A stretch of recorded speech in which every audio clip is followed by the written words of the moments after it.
ഒരു ദുർമോഹം, ഒരു അധികാരത്തിൻ്റെ ദുർമോഹം ഉള്ളിൽ കയറിയിട്ടാണ് ഇക്കണ്ട തോന്നിവാസങ്ങൾ മുഴുവൻ കാണിച്ചത്. എന്തും ചെയ്യാൻ മടിയില്ലാത്ത ഒരു വൈരാഗ്യ ബുദ്ധിയുടെ ഉടമസ്ഥനായിട്ട് കർദിനാൾ മാറിയിരിക്കുന്നു എന്നാണ് ഞങ്ങളൊക്കെ മനസ്സിലാക്കുന്നത്. അവസാനം ബോസ്കോ പുത്തൂരും ആൻഡ്രൂസ് മെത്രാനും ആലഞ്ചേരിയും കൂടി ആലോചിച്ച് കഴിഞ്ഞപ്പോൾ കുറെ കൂടി വലിയ വില്ലന്മാരെ ഇറക്കുമതി ചെയ്യണം എന്ന് വിചാരിച്ച് കുറെ ക്രിമിനൽസിനെ കൊണ്ടുവന്ന് കൂരിയെ വെച്ചിരിക്കുകയാണ്. അൺഫോർച്ചുനേറ്റ്ലി അദ്ദേഹത്തിനും പിടിച്ചു നിൽക്കാനായില്ല. അദ്ദേഹത്തെ വത്തിക്കാൻ പിടിച്ചു പുറത്താക്കി. അതാണ് ഇവിടുത്തെ അവസ്ഥ. അല്ലാതെ ഇവരെ ആരും പിന്തുണയ്ക്കുന്നുണ്ടെന്ന് ഞാൻ കരുതുന്നില്ല. ഒരാളുടെ പോലും പിന്തുണ. കത്തോലിക്ക സഭയിൽ ഇന്ന് വരെ സംഭവിച്ചിട്ടില്ലാത്ത വലിയ വിപ്ലവം സംഭവിക്കുകയാണ്.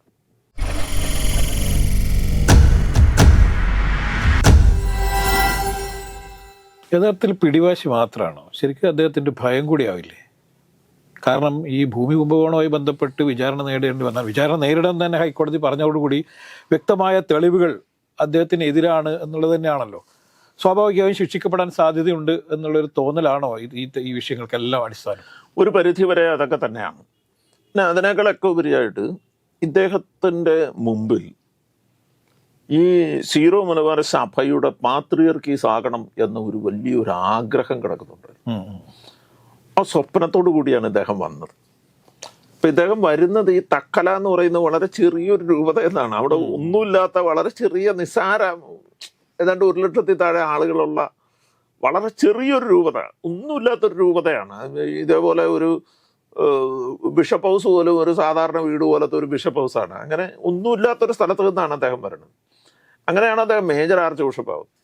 ആ മേജർ ആർച്ച് ബിഷപ്പായി എറണാകുളത്ത് വന്നപ്പോൾ ഇവിടെ അഭൂതപൂർവമായ സംവിധാനങ്ങളാണ്.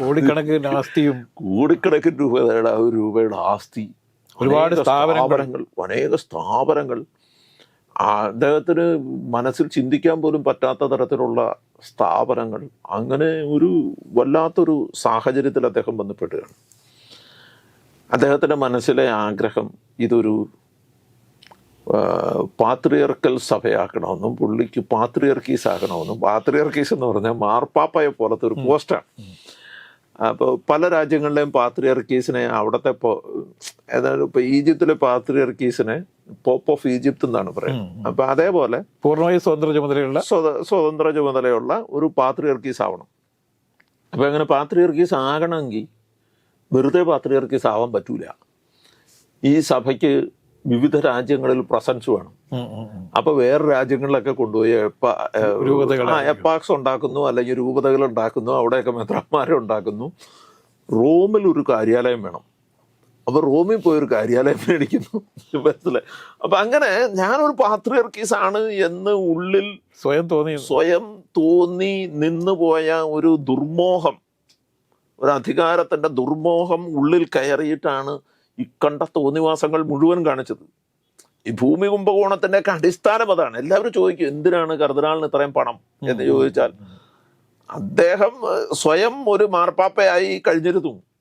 അപ്പം അദ്ദേഹത്തിന് ആ മാർപ്പാപ്പ എന്ന് പറയുന്ന സ്ഥാനം നിലനിർത്താൻ വേണ്ടിയിട്ട് അദ്ദേഹം കാണിച്ച ഒരു ദുർമോഹത്തിൽ നിന്ന് ഉത്ഭവിച്ച ഒരു സാധനമാണ്. അപ്പം അത് അദ്ദേഹം ചെയ്തു. മനസ്സിലായില്ലേ? ഇതാണ് ഇവിടെയുള്ള ഏറ്റവും പ്രധാനപ്പെട്ട ഒരു കാര്യം. അപ്പം അത് വലിയൊരു ആശയോടുകൂടി വന്നിട്ട് അത് നഷ്ടപ്പെട്ടു പോവുകയും ഒടുവിൽ മേജർ ആർച്ച് ബിഷപ്പ് സ്ഥാനം തന്നെ പോവുകയും, പാത്രിയർക്കീസ് ആവാൻ നിന്നയാളുടെ മേജർ ആർച്ച് ബിഷപ്പ് സ്ഥാനം പോവുക എന്ന് പറയുന്നത് ചെറിയ കാര്യമല്ലല്ലോ. അതോടുകൂടി ഉണ്ടായ ഒരു വൈരാഗ്യ ബുദ്ധിയുണ്ട്. എല്ലാം നഷ്ടപ്പെട്ടതിൻ്റെ ഒരു വൈരാഗ്യ ബുദ്ധിയുണ്ട്. ഇത് എന്തും ചെയ്യാൻ മടിയില്ലാത്ത ഒരു വൈരാഗ്യ ബുദ്ധിയുടെ ഉടമസ്ഥനായിട്ട് കർദിനാൾ മാറിയിരിക്കുന്നു എന്നാണ് ഞങ്ങളൊക്കെ മനസ്സിലാക്കുന്നത്.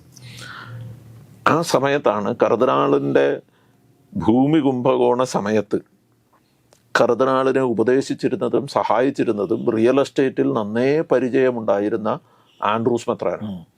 ആൻഡ്രൂസ് മെത്രാൻ മുഴുവൻ സമയം റിയൽ എസ്റ്റേറ്റ് ചെയ്ത് നടന്നിരുന്ന ഒരു മനുഷ്യരാണ്. കുർബാന പണം പോലും തിരുമുറി നടത്തി, കുർബാന ധർമ്മം തിരുമണി നടത്തി, റിയൽ എസ്റ്റേറ്റ് നടത്തി എന്ന് അവിടുത്തെ വൈദികർ പോലും ആരോപിക്കുന്ന ഒരാളാണ് അദ്ദേഹം. അദ്ദേഹം സമ്മതിക്കുകയും ചെയ്തു. ഞാൻ കുർബാന ധർമ്മം എടുത്ത് റിയൽ എസ്റ്റേറ്റ് നടത്തി എന്ന് അദ്ദേഹം സമ്മതിച്ചു. കാരണം അദ്ദേഹത്തിന് തെറ്റ് ചെയ്താലും അതിങ്ങനെ പിടിച്ച് സമ്മതിക്കാനുള്ള ചങ്കൂറ്റമുള്ള ആളാണ്. അദ്ദേഹം അത് സമ്മതിച്ചു.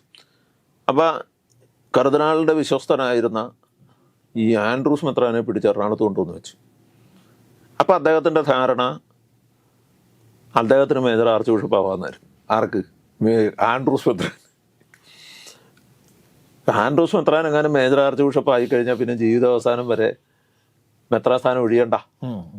മേജർ ആർച്ച് ബിഷപ്പിന് മാത്രം 75 വയസ്സെന്ന് പറഞ്ഞ പ്രായപരിധി ഇല്ല. ബാക്കി എല്ലാവർക്കും പ്രായപരിധിയുണ്ട്. എല്ലാ ബിഷപ്പുമാരും 75 വയസ്സാകുമ്പോൾ റിട്ടയർ ചെയ്യണം. മേജർ ആർച്ച് ബിഷപ്പ് റിട്ടയർ ചെയ്യണ്ട. അപ്പോൾ ആൻഡ്രൂസ് മെത്രാൻ്റെ ഒരു തോന്നൽ ജീവിതകാലം മുഴുവൻ മേജർ ആർച്ച് ബിഷപ്പായിട്ടിരിക്കുക എന്നൊരു ധാരണ അദ്ദേഹത്തിനുണ്ടായിരുന്നു. അൺഫോർച്ചുനേറ്റ്ലി അദ്ദേഹത്തിനും പിടിച്ചു നിൽക്കാനായില്ല. അദ്ദേഹത്തെ വത്തിക്കാൻ പിടിച്ച് പുറത്താക്കി. ഇതേ ഗതിയിലേക്ക് ഈ ബോസ്കോ പുത്തൂരും എത്തും. ഏറെ താമസിയാതെ ഈ റാഫേൽ തട്ടിലും എത്തും. ഞാൻ പറയുന്നത് അദ്ദേഹത്തിനെ ഏൽപ്പിച്ചിരിക്കുന്ന കർത്തവ്യം, റാഫേൽ തട്ടിൽ എന്ന് പറയുന്ന മെത്രാനെ ഏൽപ്പിച്ചിരിക്കുന്ന കർത്തവ്യം ഒരിക്കൽ പോലും ആൻഡ്രൂസ് മെത്രാനെയും കർദിനാൾ ആലഞ്ചേരിയെയും പിന്തുണയ്ക്കുക എന്നുള്ളതല്ല, സഭയെ നയിക്കുക എന്നുള്ള കർത്തവ്യമാണ്. അത് അദ്ദേഹം മറന്നുപോവാണ്. പക്ഷെ നിർഭാഗ്യവശാൽ ഇതുവരെ അത് സാധിച്ചിട്ടില്ലല്ലോ. ഇതുവരെ സാധിച്ചിട്ടില്ല, ഇനി സാധിക്കാനും പോകുന്നുണ്ടെന്ന് എനിക്ക് തോന്നുന്നില്ല. ഞാൻ പറയുന്നത് മാർ റാഫേൽ തട്ടലിൻ്റെ ജോലി, കർത്തവ്യം എന്ന് പറയുന്നത് ക്രിസ്തുവിൻ്റെ പിൻഗാമിയായിക്കൊണ്ട് ഈ സഭയെ നന്മയിലേക്ക് നയിക്കുക എന്നുള്ളതാണ്. അത് അദ്ദേഹത്തിന് കഴിയാതെ വന്നാൽ ഈ സഭ ക്രിസ്തുവിൻ്റെ സഭയാണെങ്കിൽ അദ്ദേഹത്തിനെതിരെ നടപടി ഉണ്ടാകുന്ന കാലം വിദൂരമല്ല. ഒരു സംശയം വേണ്ട. മാർ ബോസ്കോ പുത്തൂരിൻ്റെ ജോലി ഈ സഭയെ മാർപ്പാപ്പയുടെ സ്ഥാനത്തിരുന്നു കൊണ്ട്, മാർപ്പാപ്പയുടെ പ്രതിനിധി എന്ന സ്ഥാനത്തിരുന്നു കൊണ്ട് നന്മയിലേക്ക് നയിക്കുക എന്നുള്ളതാണ്. അതിന് പകരം ക്രിമിനൽസിനെ കൂരിയാക്കി വെച്ചുകൊണ്ട് ഈ ബോസ്കോ പുത്തൂർ ഇത്തരം ഒരു കളി കളിക്കാമെന്ന് വിചാരിച്ചാൽ അത് നിലനിൽക്കില്ല. രാജേഷ്, ഈ പണ്ടത്തെ സിനിമയിലൊക്കെ വില്ലനും നായകനും തമ്മിലൊരു ബഹളം ഉണ്ടാകുന്നു. ഈ ഫസ്റ്റ് ഹാഫിൽ മുഴുവനും നായകൻ ജയിക്കുന്നു. അങ്ങനെ നായകൻ ജയിച്ചു നിൽക്കുമ്പോൾ അവസാനം വില്ലന്മാരെല്ലാവരും കൂടിയിട്ട് നമുക്ക് പുറത്ത് നിന്നൊരു വലിയ വില്ലനെ ഇറക്കുമതി ചെയ്യാം എന്ന് ചിന്തിക്കുന്നൊരു പരിപാടിയുണ്ട് അല്ലേ? ഇഷ്ടംപോലെ സിനിമകളിൽ നമ്മൾ കണ്ടിട്ടുണ്ട്. അവസാനം ഈ വലിയ വില്ലനെ ഇറക്കുമതി ചെയ്യും. ഏതാണ്ട് അതേ അവസ്ഥയിലാണ് ബോസ്കോ പുത്തൂർ. മനസ്സിലായി? ബോസ്കോ പുത്തൂർ ഇവിടെ ആയിരുന്ന സമയത്ത് ഇവിടുത്തെ വൈദികർക്കെതിരെ, വിശ്വാസികൾക്കെതിരെ ഒന്നും ചെയ്യാൻ പറ്റിയില്ല. അവസാനം ബോസ്കോ പുത്തൂരും ആൻഡ്രൂസ് മെത്രാനും ആലഞ്ചേരിയും കൂടി ആലോചിച്ച് കഴിഞ്ഞപ്പോൾ കുറെ കൂടി വലിയ വില്ലന്മാരെ ഇറക്കുമതി ചെയ്യണം എന്ന് വിചാരിച്ച് കുറെ ക്രിമിനൽസിനെ കൊണ്ടുവന്ന് കൂരിയ വെച്ചിരിക്കുകയാണ്.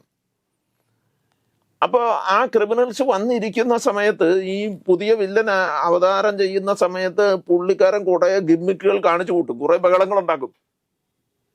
പക്ഷെ സിനിമയുടെ അവസാനം നായകനെ ജയിക്കും. അങ്ങനെ ആ സിനിമയൊക്കെ അവസാനിച്ചിട്ടുള്ളൂ. മനസ്സിലായോ? ഇപ്പൊ കുറെ ഗിമ്മിക്കുകളൊക്കെ ഉണ്ടാക്കും. ബട്ട് അവസാനം എന്ന് പറഞ്ഞാൽ അത് നീതിയുടെ വിജയമായിരിക്കും. കാരണം ഇത് ക്രിസ്തുവിൻ്റെ സഭയാണ്. ഈ സഭയിൽ നീതിയല്ലാതെ, സത്യമല്ലാതെ വിജയിക്കാൻ ഒരു സാധ്യതയുമില്ല. ഇവർക്ക് കുറേ ഇങ്ങനെ ഗിമ്മിക്കുകളൊക്കെ കാണിക്കാമെന്ന് മാത്രമേ ഉള്ളൂ. ഇപ്പം തന്നെ ഈ കൂരിയയിലിരിക്കുന്നവരോ ഈ ബിഷപ്പ് ബോസ്കോ പുത്തൂരോ സ്വതന്ത്രമായി ഒരു ഇടവകയിൽ പോയി സംസാരിക്കാൻ പറ്റില്ല. ജനരോഷം അത്രമേൽ എതിരാണ്. ജനങ്ങൾ വല്ലാതെ സഹികെട്ടിരിക്കുകയാണ്, ഗതികെട്ട് നിൽക്കുകയാണ്. പണ്ടൊക്കെ നമ്മൾ സമരം ചെയ്യണം അങ്ങനെ എന്നൊക്കെ പറഞ്ഞിരുന്നെങ്കിൽ ഇന്ന് ആളുകളൊക്കെ പറയുന്നത്, നമ്മൾ ഇവരെ പിടിച്ചു നിർത്താൻ വേണ്ടി കഷ്ടപ്പെടുകയാണ്. ഇന്ന് ആളുകളൊക്കെ പറയണത് കൈവയ്ക്കണമെന്നാണ് പറയുന്നത്. നമ്മളാണ് അവരോട് പറയുന്നത് അങ്ങനെ നമുക്ക് ഇത് ക്രൈസ്തവ സഭയാണ്, നമുക്ക് അങ്ങനെ ചെയ്തുകൂടാ എന്ന് പറഞ്ഞ് മനസ്സിലാക്കാൻ നമ്മളാണ് പരിശ്രമിക്കുന്നത്. ജനം വല്ലാതെ അസ്വസ്ഥരാണ്. ഈ ഒരു സാഹചര്യം ഇങ്ങനത്തെ ഒരു സാഹചര്യമാണ്. ഇപ്പം ശത്രുവിനെ പോലും സ്നേഹിക്കാൻ വേണ്ടി പഠിപ്പിച്ച് കർത്താവിൻ്റെ പേരിലാണ് ഇത്രയൊക്കെ വൃത്തികേടുകൾ കാണിക്കുന്നത്. ഇതെങ്ങനെയാണ്? എന്നിട്ട് ഇവർക്ക് കുറച്ച് ആളുകളൊക്കെ പിന്തുണ ഇപ്പോഴും കിട്ടുന്നു, കുറേ വൈദികരുടെ പിന്തുണ കിട്ടുന്നു. ഇതെങ്ങനെ സംഭവിക്കുന്നു? അതായത് സഭയിൽ ഒരിക്കലും സംഭവിക്കാൻ പാടില്ലാത്തതാണല്ലോ. കുറച്ച് ആളുകളുടെ പിന്തുണയൊന്നും ഇല്ല രാജേഷ്. ആകെ കൂട്ടി ഞാൻ പറയണതെന്ന് വെച്ചാൽ എറണാകുളം അങ്കമാലി അതിരൂപതയിലെ വിശ്വാസികളുടെ 5% വിശ്വാസികളെ പോലും അവർക്ക് എണ്ണിക്കാണിക്കാനുണ്ടാവില്ല. അവരെ പിന്തുണയ്ക്കുന്നില്ല. വൈദികരുടെ കൂട്ടത്തിൽ നിന്ന്, ഞാൻ പറയണ വൈദികരുടെ ഗണത്തിൽ നിന്ന് നിങ്ങളെടുക്കുക, ഒരു 10-12 വൈദികർ അത് നേരത്തെ തൊട്ട് കൂടെയുള്ളവരാണ്. അതല്ലാതെ ഒരാളെ പോലും കിട്ടിയിട്ടില്ല. ഞാൻ പറയുന്നത് കർത്താവ് തൻ്റെ 12 ശിഷ്യന്മാരെ തിരഞ്ഞെടുത്തപ്പോൾ പോലും 12-1 പേടായിരുന്നു. എറണാകുളത്ത് ഈ 12-1 പോലും ഇല്ല. നിങ്ങൾ ആലോചിച്ച് നോക്ക് ഇല്ലേ? 12-1 പേടായിരുന്നു, 12-1 യൂദാസായിരുന്നു കർത്താവ് തിരഞ്ഞെടുത്തപ്പോൾ. എറണാകുളത്ത് 460 വൈദികരുണ്ട്. ഈ 12-1 പേർ പോലും ഇല്ല ഈ യൂദാസുകളുടെ കൂട്ടത്തിൽ തോർക്കണം. ആകെ ഒരു ചെറിയ വളരെ കുറച്ച് ആൾക്കാരേ ഉള്ളൂ. അപ്പോൾ അതാണ് ഇവിടുത്തെ അവസ്ഥ. അല്ലാതെ ഇവരെ ആരും പിന്തുണയ്ക്കുന്നുണ്ടെന്ന് ഞാൻ കരുതുന്നില്ല. ഒരാളുടെ പോലും പിന്തുണയില്ല.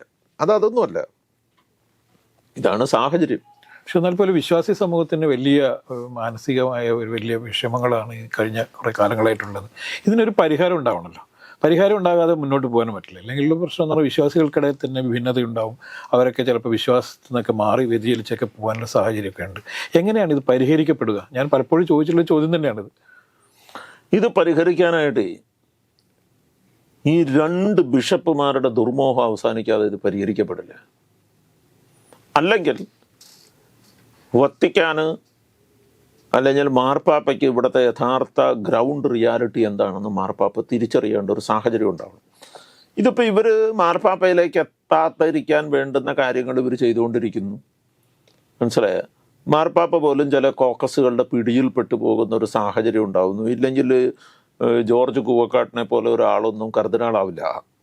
ഞാൻ പറഞ്ഞത് എന്താണെന്ന് വെച്ചാൽ അതൊക്കെ വലിയ സഭയ്ക്കകത്ത് തന്നെ, അതായത് ആഗോളതലത്തിൽ തന്നെ സഭയ്ക്കകത്ത് തന്നെ വലിയ ചർച്ചകളായ ഒരാളാണ്. അതായത് തൻ്റെ വാർദ്ധക്യത്തിൽ തന്നെ ശുശ്രൂഷിച്ചു എന്നൊരൊറ്റ ക്വാളിറ്റി കൊണ്ട് ഒരു ചെറുപ്പക്കാരനെ പിടിച്ച് വെറുതെ കർദിനാളാക്കുക എന്നൊക്കെ പറഞ്ഞാൽ അത് സഭ അങ്ങനെ നല്ല രീതിയിൽ സ്വീകരിക്കുന്ന ഒരു സംവിധാനമല്ല. മനസ്സിലായി? അത് വിശ്വാസി സമൂഹത്തിലും ചെറിയ അസ്വസ്ഥതകൾ ഉണ്ടാക്കില്ലേ? ചെറുതല്ല, വിശ്വാസി സമൂഹത്തിൽ മാത്രമല്ല, ഈ വലിയ ബിഷപ്പുമാരുടെയും തിയോളജിയൻസിൻ്റെയും ഇടയിലൊക്കെ വലിയ ഒരു അസ്വസ്ഥത ഉണ്ടാക്കിയിട്ടുണ്ട്. നിങ്ങൾ ഇൻ്റർനാഷണൽ ന്യൂസുകളൊക്കെ വായിച്ചു നോക്കിയാൽ നമുക്ക് മനസ്സിലാക്കാവുന്നേ ഉള്ളൂ. വലിയ വിമർശനങ്ങൾ മാർപ്പാപ്പ ഇതിൻ്റെ പേരിൽ നേരിടുന്നുണ്ട്. കാരണം ഒരു കാരണവശാലും അംഗീകരിക്കാവുന്നതല്ല. പിന്നെ അദ്ദേഹത്തിന് കൊടുക്കാനൊരു സീറ്റ് പോലും ഇല്ല. അദ്ദേഹത്തിനെ ഒരു ഇടവക വികാരിയാക്കിയിരിക്കുക, കർദിനാളാക്കിയിട്ട് നമുക്ക് കൊടുക്കാൻ പറ്റുന്ന ഒരു പോസ്റ്റ് പോലും ഇല്ല. കർദിനാളാക്കിയിട്ട് ഒരു ഇടവകയുടെ വികാരിയാക്കി ഇരുത്തിയൊക്കെയാണ്. ഇതാണ് അവസ്ഥ. അപ്പം ഇതൊരു വല്ലാത്തൊരവസ്ഥയാണ്. അപ്പം അത്തരമൊരു സാഹചര്യത്തിലൂടെയാണ് കത്തോലിക്ക സഭ തന്നെ കടന്നു പോകുന്നത്. നിങ്ങളിങ്ങനെ ആലോചിച്ചാൽ മതി. അതായത് എറണാകുളത്തെ 4 വൈദികർക്കെതിരെ കുർബാന ചൊല്ലരുത് എന്ന് പറഞ്ഞ് മെത്രാൻ ഒരു കൽപ്പന പുറപ്പെടുവിക്കുന്നു. ആ വൈദികരോടൊപ്പം വേറെ അനേകം വൈദികർ ചേർന്ന് നിന്നുകൊണ്ട് വിശുദ്ധ കുർബാന അർപ്പിക്കുന്നു. ആയിരക്കണക്കിന് വിശ്വാസികൾ ഈ വൈദികനിൽ നിന്ന് വിശുദ്ധ കുർബാന സ്വീകരിക്കാൻ വേണ്ടി കാത്തു നിൽക്കുന്നു. കത്തോലിക്ക സഭയിൽ എവിടെയെങ്കിലും കേട്ടിട്ടുണ്ടോ? ഇതൊരു ചരിത്രപരമായ വിപ്ലവമാണ്. കത്തോലിക്ക സഭയിൽ ഇന്ന് വരെ സംഭവിച്ചിട്ടില്ലാത്ത വലിയ വിപ്ലവം സംഭവിക്കുകയാണ്. ഇത് ചെറുതല്ലാത്തൊരു കാര്യമാണ്. ഇവരുടെ ഈ നിയമങ്ങളുടെ പൊള്ളത്തരം ഏറെ താമസിയാതെ ജനവും ഇവരും മനസ്സിലാക്കും. ഇവരുടെ ധാരണ, ഇവരുടെ കയ്യിൽ ഒരു നിയമമുണ്ട്, അപ്പം ഈ നിയമമാണ് എല്ലാത്തിൻ്റെയും അടിസ്ഥാനം എന്നൊരു ധാരണയിലാണ്, ആ ഒരു ഹുങ്കിൻ്റെ പുറത്താണ് ഇവർ ഈ കാണിച്ചു കൂട്ടുന്നതെല്ലാം. പക്ഷെ ആ നിയമങ്ങളൊന്നും